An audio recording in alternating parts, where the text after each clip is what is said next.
12th June. இன்னைக்கு ஏசப்பா நம்மளை பார்த்து என்ன சொல்கிறாங்கன்னா, நிறைவான பலன். கர்த்தருடைய செட்டைகளின் கீழ் அடைக்கலமாய் வந்த உனக்கு அவராலே நிறைவான பலன் கிடைப்பதாகன்னு ரூத் 2:12 சொல்லப்பட்டிருக்கு.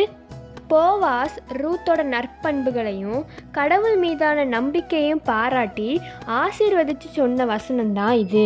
ரூத் தன்னோட சொந்த நாட்டை வீட்டை விட்டு தன்னோட மாமியார் நகோமியை பராமரிக்கிறதுக்கு யூதாவுக்கு வந்தா. ரூத் ஏசப்பாவோட சட்டைகளின் கீழே அடைக்கலமாக வந்தா.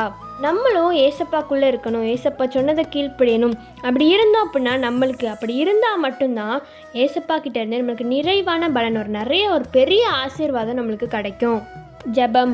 அன்புள்ள தகப்பனே, இந்த நாளை காணச்சித கிருபைக்கு நன்றி அப்பா.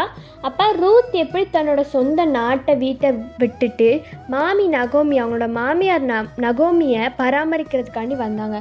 அதே போல் எங்கள் வாழ்க்கையிலையும் நாங்கள் உங்கள் செட்டையின் கீழே அடைக்கலமாக இருந்து உங்ககிட்டேருந்து நாங்கள் நிறைவான பலனை பெற்றுக்கொள்ள நீங்கள் உதவி செய்யுங்க. இயேசுவின் மூலம் ஜெபிக்கிறோம் நல்ல பிதாவே, ஆமேன். பை ட்ரூத் ஆஃப் மெல்ஷி, ஹேவ் அ ஸ்வீட்ஃபுல் டே.